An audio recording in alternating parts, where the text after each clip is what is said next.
What's going on, guys? This is Mikeinoid, and today we are going to talk about the Nintendo Switch OLED model. About 2 weeks ago, Nintendo revealed the Switch OLED in a quick trailer. This Switch will feature a 7-inch OLED screen, which is not only a bigger screen than the original, but will have more vibrant colors. The system will also have a wide adjustable stand, which makes the console more sturdy in tabletop mode, and you don't need to worry about this happening ever again. The updated dock that comes with the Switch has a built-in wired LAN port while getting rid of the USB 3.0 port that was located in the back. The Switch will also have enhanced audio and will have 64 gigabytes of internal storage built in. The Switch OLED will come out on October 8th of this year, which is the same day Metroid Dread comes out, and will cost $349.99. So it's pretty exciting that we get a new Switch console being released this year. I mean, after 4 years of Switch Pro rumors, I mean, it's about time we get to see something that's a better upgrade than the Switch we have. So about 3 months ago, I made a tier list of everything I wanted Nintendo to improve on the Switch, whether that was through hardware revisions or software updates. So I got my list right here in front of me, so we're going to talk about what the Switch OLED model has improved for the Switch as a whole. So I've already taken off things that we don't really need to talk about in this video.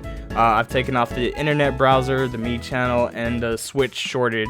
I think that's been actually fixed. I think there's plenty of Switches to find in stores now, despite the lack of parts that are needed to actually make the Switch.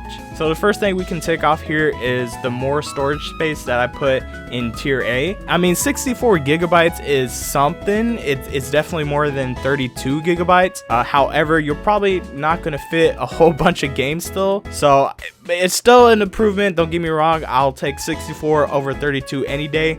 So that, I mean, it's something. Another one we can take off is better dock. They did improve it from what I've seen from the trailer. They put a built-in LAN port. I'm not going to use it personally just because I don't have a long cord that's connected to my router or anything, and I don't really play online on my Switch that often anyways. But it's nice it's there, but for someone like me, it does take away that extra USB 3.0 port. I just have my controller charger plugged in there, so I'll have to either find a solution to that. I just feel like everybody at this point already has the LAN adapter that you need to plug into that port.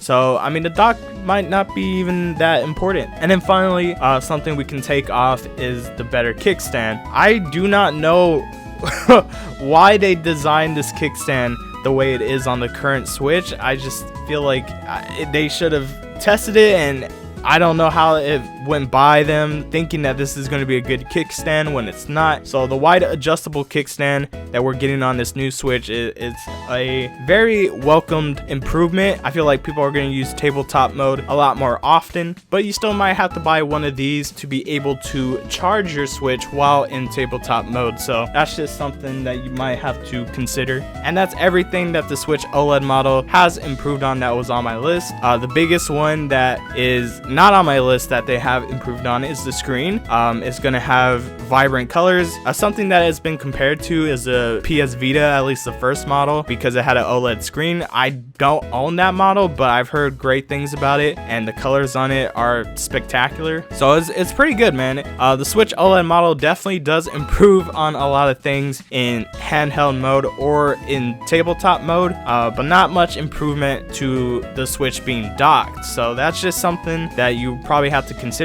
How often do you use your Switch outside of the dock? So let's see what else is on this list that Nintendo still needs to improve on, and we'll kind of touch up on the software stuff, but we're gonna look at the hardware specifically. And of course, the biggest one that I think everybody has a problem with are the Joy-Cons, because the Joy-Cons that come with the Switch OLED model are the exact same. They're just official white color. I mean, people have modded their Joy-Cons to make it white before, but I mean, now we're just getting the official Nintendo white Joy-Cons, but they're exactly the same Joy-Cons. They're still going to drift. If you haven't experienced Joy-Con drift before, I mean, congrats to you. You've been really lucky, or you just haven't used your Switch enough. But the Joy-Cons have a big flaw in them. They drift. Nintendo has several lawsuits against them because of these Joy-Cons and how easy they break. It's a shame, man. Like, I just hope that eventually they really do focus on improving these Joy-Cons, and I feel like in the long run it's going to save them a lot of money. It's going to get them out of trouble. So the Joy-Cons are something that really should have been improved on with this new Switch. I mean, I don't think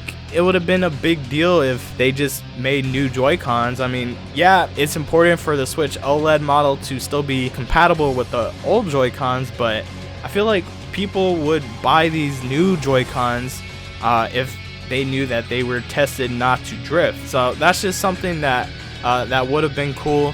That's something that should have been focused on more. And so we don't know if this new OLED Switch will warp or crack. I mean, we have to use it for maybe a year or two before we see some sort of defects to it. So we'll kind of skip over that. The online is still going to be terrible. I mean, this dock is going to have a LAN port, but that's not necessarily going to make playing online any better. I mean, yeah, it's going to make your connection more stable, but I mean, the servers at Nintendo are just not good. It's still god awful to play in Smash Ultimate, so the online definitely does need to be improved. I mean, this is kind of like a side rant here.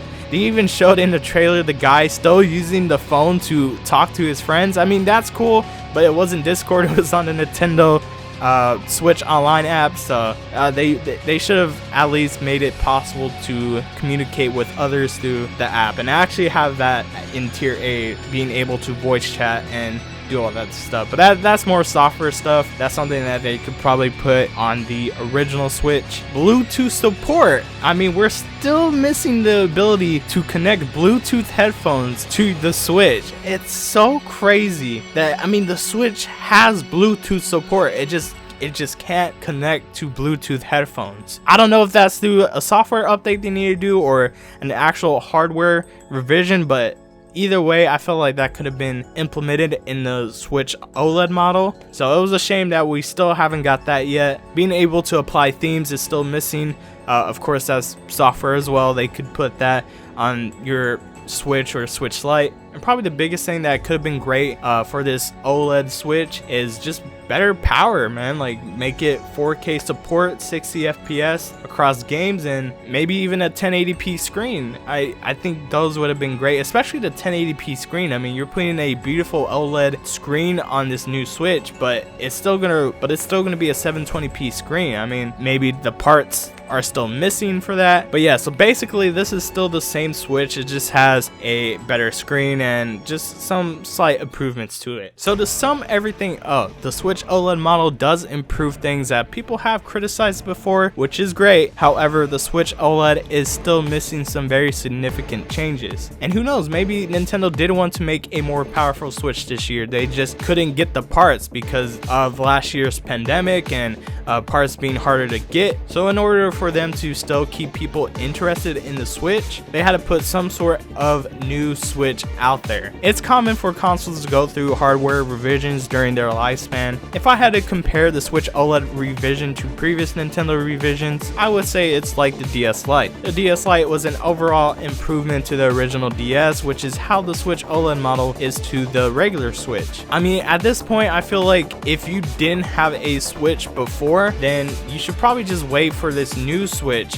to come out, because it really does improve on everything. You get the better screen, you get the better kickstand, you get the better dock, you get enhanced audio. So I feel like Nintendo plans on having this OLED model Switch as our new Switch while the old Switches are phased out of retail stores. I mean, in my opinion, I don't think there's any reason why they should keep selling this older Switch now. I mean, yeah, it's gonna be $50 cheaper, but you're missing out on the life quality improvements that the Switch OLED model has implemented. So who knows, we probably won't even see a next gen Switch anytime soon. I mean, who knows, they might put one out in 2022 when they do get the parts to make a more powerful Switch. But then again, Nintendo isn't really known for their powerful consoles anyways, so they might not even put 4K in their Switches at all. I wouldn't be surprised if they didn't, but hopefully they do make their Switches more powerful, because games are requiring more power that the Switch just doesn't really have. Well, that's going to be it for today's video. Let me know what you guys think of the OLED model Switch down in the comments below. Thank you guys for watching, and of course, I will see you guys in the next one. Take care. Oh, Nintendo, please fix those Joy-Cons. I'm tired of them drifting.